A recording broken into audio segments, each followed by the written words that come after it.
에스겔 37장 1절에서 14절까지 말씀을 함께 읽겠습니다.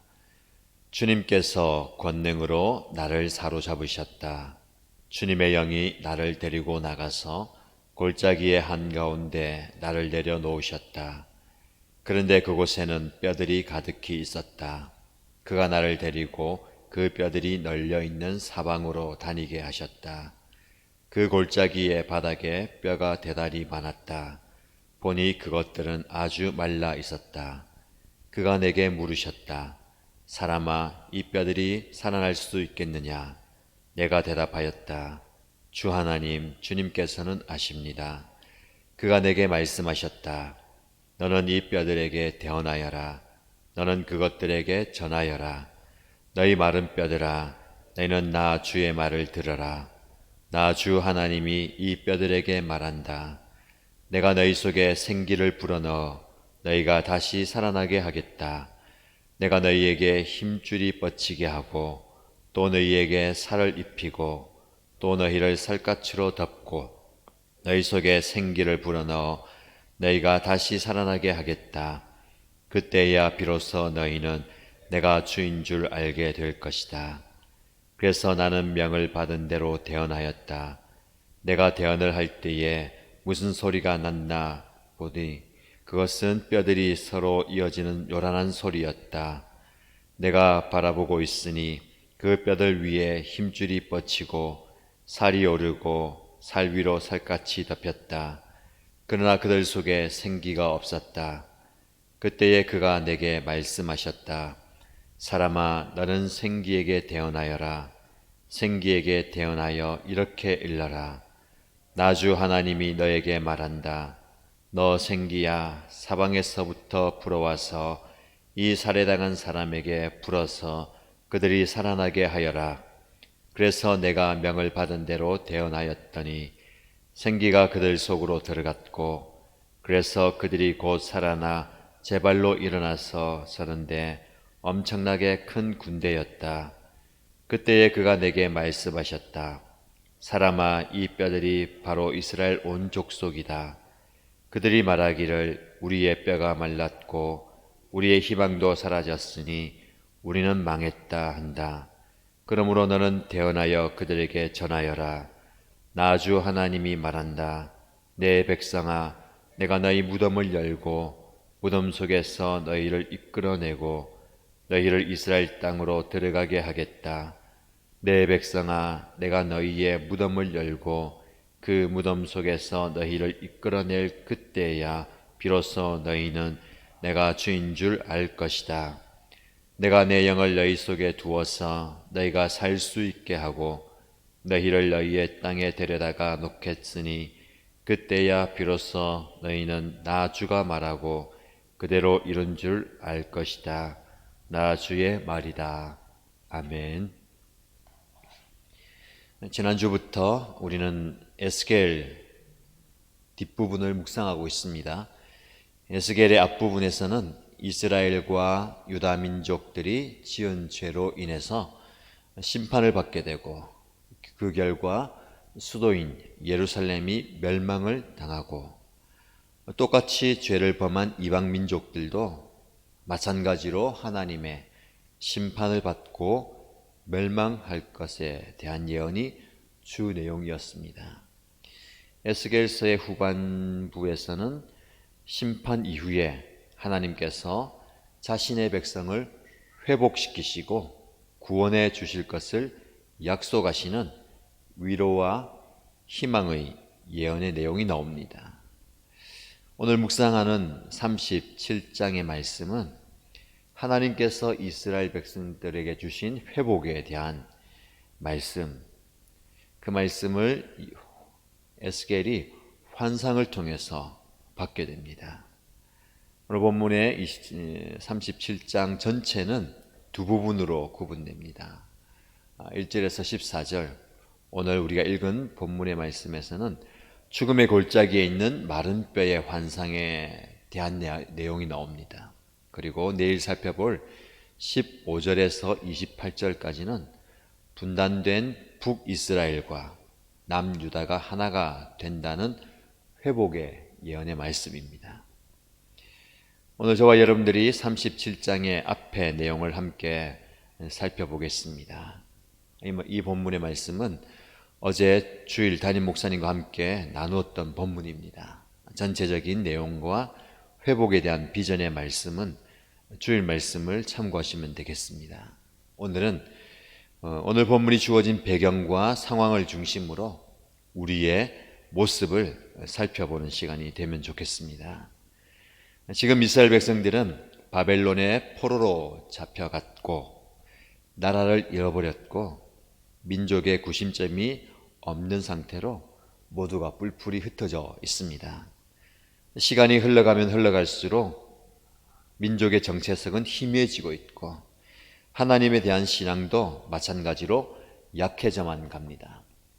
더구나 이스라엘 민족은 솔로몬 왕 이후에 오랜 기간 동안 남과 북으로 나뉘어 있었고 서로를 적대시하면서 철저하게 모든 면에서 분열되어 있었습니다.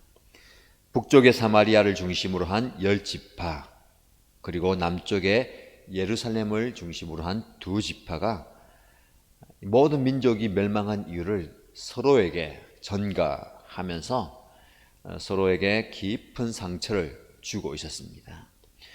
반면에 유다를 멸망시키고 그 백성들을 사로잡아간 바벨론, 이 바벨론은 전성기를 맞은 초강대국입니다.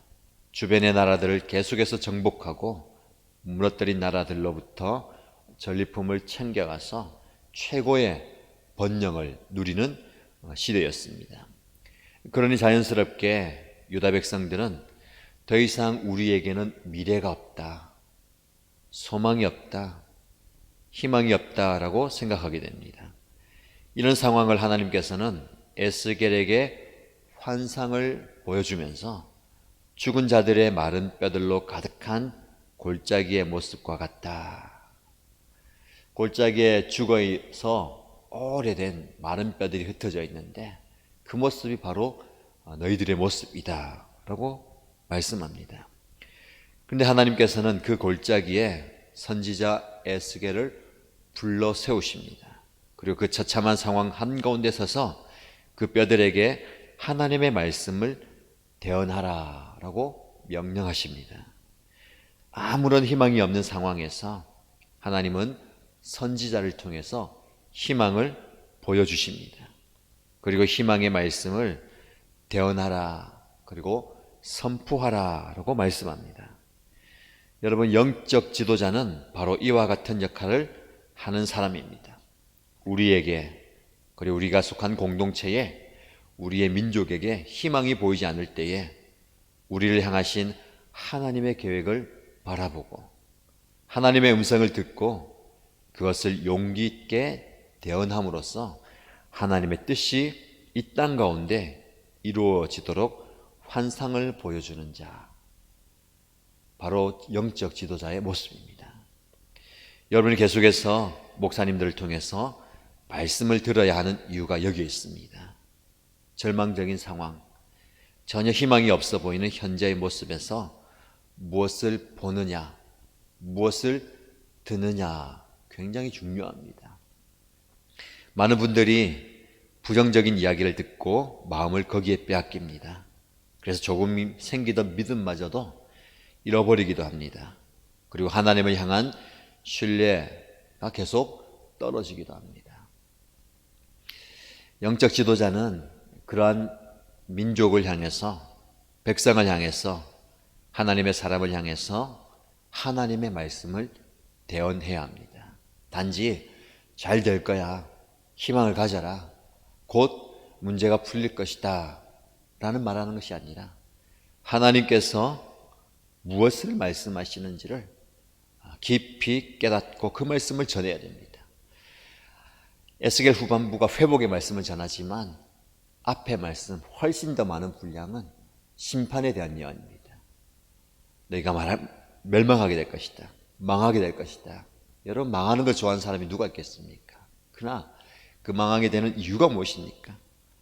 너희가 하나님을 떠나게 되기 때문에 하나님의 말씀을 듣지 않고 하나님을 향해서 나가지 않고 세상을 향해서 세상을 의지하고 이 세상의 마음을 빼앗기면 반드시 하나님께서는 그것을 돌이키기 위해서 망하게 하는 최후의 수단까지도 사용하실 것이다 라는 말씀입니다.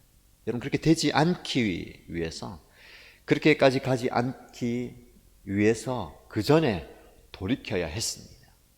그러나 돌이키지 않자 하나님은 그들에게 최후의 멸망을 행하십니다. 그러나 여러분, 희망이 되는 것은 그것이 끝이 아닙니다. 하나님께서 내 말을 듣지 않는 백성들에게 그래, 내 말을 안 들어? 너희는 망했다. 그렇게 끝내버리고 다른 새로운 공동체를 일으키지 않으십니다. 모든 것이 끝났다고 생각하는 이스라엘 백성들에게 하나님은 오늘 본문의 말씀을 통해서 회복을 말씀하십니다. 오늘 본문의 말씀을 통해서 하나님께서는 절망의 상태 속에 빠져 있는 백성들에게 이스라엘의 회복과 고향으로의 돌아옴, 귀향을 보여주십니다. 전체 말씀을 통해서 우리가 주목해야 할 것이 있습니다. 3절 말씀입니다. 우리 오늘 3절 말씀을 좀 깊이 묵상하면 좋겠습니다. 그가 내게 물으셨다. 사람아, 이 뼈들이 살아날 수 있겠느냐? 내가 대답하였다. 주 하나님, 주님께서는 아십니다. 여호와의 영이 에스겔을 골짜기 한가운데로 이끌어 가셔서 마른 뼈들을 보여주십니다. 그리고 질문하십니다. 사람아, 이 뼈들이 살아날 수 있겠느냐? 이 에스겔은 대답합니다. 주 하나님, 주님께서는 아십니다. 마치 이 대화는 요한복음 21장에 나오는 예수님과 베드로와의 대화와 비슷합니다. 예수님이 부활하신 이후에 실망이 가득한 베드로에게 찾아오셨습니다. 베드로와 정말 절망 가운데 있습니다. 그동안 메시아 주라 하면서 따랐던 예수님은 무기력하게 잡혀갑니다. 멀찍이 그를 따라가지만 많은 사람들 앞에서 3번이나 저를 모른다고 부인했습니다. 십자가에서 죽어버렸습니다. 모든 것이 끝났다. 이제는 나는 내 삶, 내가 전에 가졌던 그 삶의 터전으로 돌아와서 자신의 자리에 있습니다.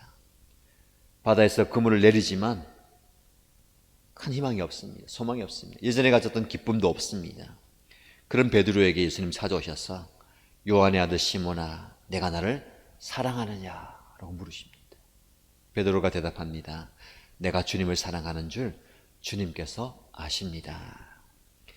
에스겔은 여호와에게 이 뼈들이 살 수 있겠느냐라는 질문을 받았을 때에 예, 살 수 있습니다. 아니요, 살 수 없습니다. 라고 자신이 직접 대답하지 않습니다.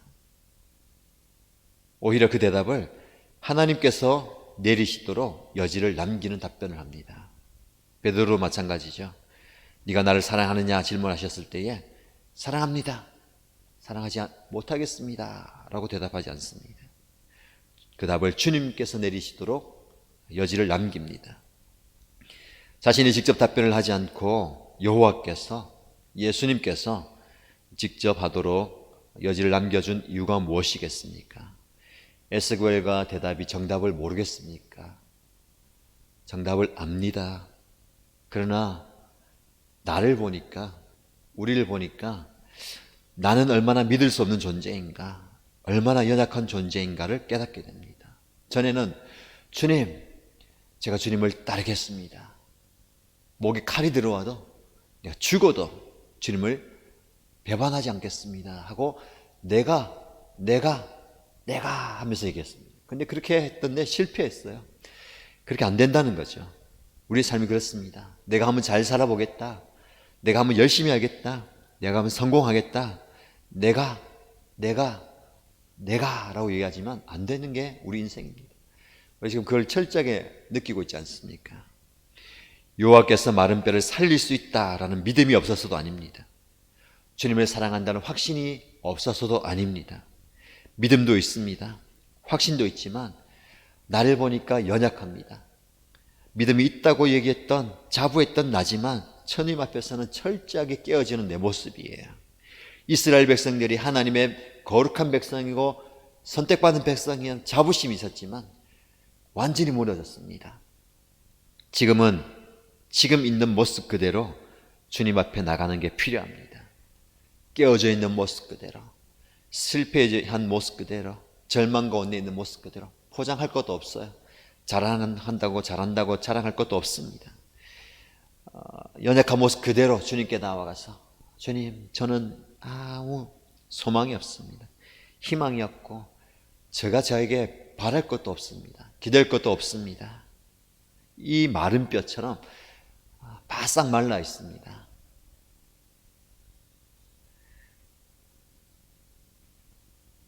뼈들이 살아날 것이냐라는 질문에 뼈들이 주어라면 불가능합니다.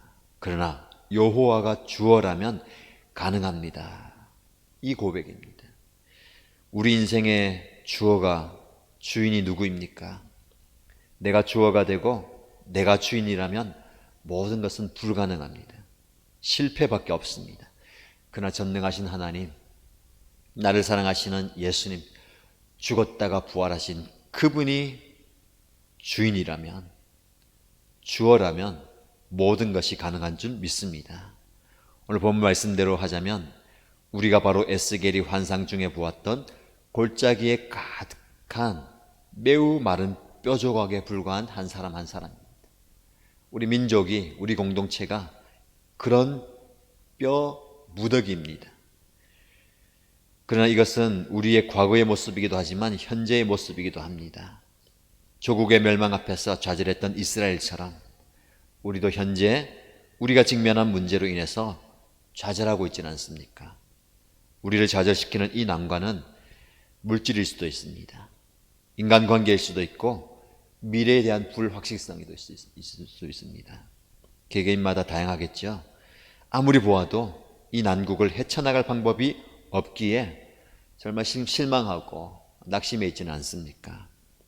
본문이 의도하는 바는 세상적인 관점에서 그것이 불가능이냐 아니면 가능한 것이냐, 그 사이에서 갈등하고 있는 저와 여러분에게 하나님만 신뢰하고 하나님만 의지하고 하나님만 기다리라라는 말씀입니다.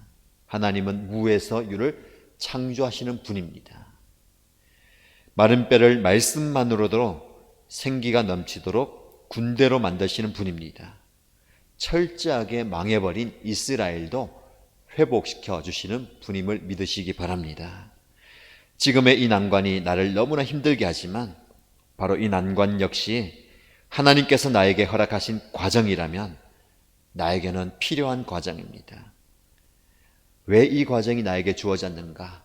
왜 이 광야를 통과해야 되는가를 생각해 보시기 바랍니다.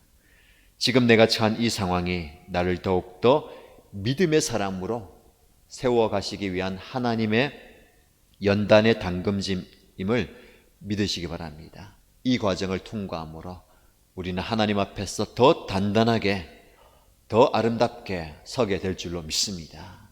하나님을 바라보십시오. 나를 바라보는 것이 아니라 내 인생의 주인은 내가 아니라 하나님이십니다. 하나님께 내어 맡기는 저와 여러분 되시기를 축복합니다. 함께 기도하겠습니다. 하나님 아버지, 바벨론의 포로 상태에서 조국의 수도 예루살렘이 함락되었고 민족은 갈기갈기 분열된 상황 속에서도 생명과 민족 회복의 새로운 소망을 주시니 참으로 감사합니다. 이 말씀이 먼 옛날 이스라엘 백성들에게 주어진 말씀일 뿐만 아니라 오늘 우리에게 주어진 하나님의 말씀임을 고백합니다. 오늘 우리에게 닥친 상황이 아무리 어렵다 하더라도 희망을 버리지 않게 하여 주옵소서. 마른 뼈들을 하나님의 생기로 일으키시고 살려내신 주님, 우리들의 영혼이 마른 뼈와 같습니다. 우리에게 생기를 허락하여 주시고 새 힘과 새 영을 허락하여 주옵소서. 세상의 쾌락과 향락과 재물과 명예가 삶의 최고의 목적으로 살아간 것이 죽음의 어둠이 가득한 무덤으로 지켜가는 것임을 깨닫게 하여 주시고 그 길이 아니라 생명의 길로 걸어가는 저희들이 되게 하여 주옵소서. 무덤에 있던 저와 우리 모든 하나님의 백성들을 하나님의 영을 불어넣어 주셔서 참 생명을 주심에 감사드립니다. 조국의 멸망 앞에서 좌절했던 이스라엘처럼 건강상의 문제로, 인간 관계의 갈등의 문제라, 물질의 문제로 인해 좌절하고 고민하고 있는 우리의 모습을 고백합니다. 우리가 처한 이 상황만을 보는 것이 아니라 그 너머에서 역사하고 계시는 하나님을 보게 하시고 하나님의 뜻을 듣게 하여 주옵소서. 말씀으로 무에서 유를 창조하신 창조주 하나님께서 지금 이 순간 우리를 위해 역사하고 계심을 믿습니다. 하나님을 믿되 철저하게 믿고 순종했던 에스겔처럼 우리도 하나님을 전적으로 믿고 하나님의 말씀에 그대로 순종하는 자가 되게 하여 주옵소서. 내 인생의 주인이 내가 아니라 하나님이심을 고백하게 하여 주옵소서. 나의 가정의 주인이 내가 아니라 여호와 하나님이심을 고백하게 하여 주옵소서.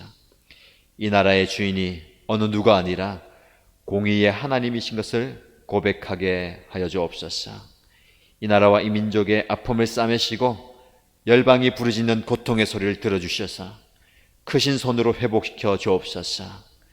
전능하신 하나님, 오늘 하루 우리의 삶을 주님 앞에 올려드립니다. 내 삶의 주인 되신 하나님께서 모든 삶을 책임져 주시고 선한 길로 인도하여 주옵소서. 우리 이끄실 때에 순종하며 따라가는 우리 모두가 되게 하여 주옵소서. 이 모든 말씀 우리 하나님께서 응답하여 주실 줄 믿고 주 예수 그리스도의 이름으로 간절히 기도드립니다. 아멘.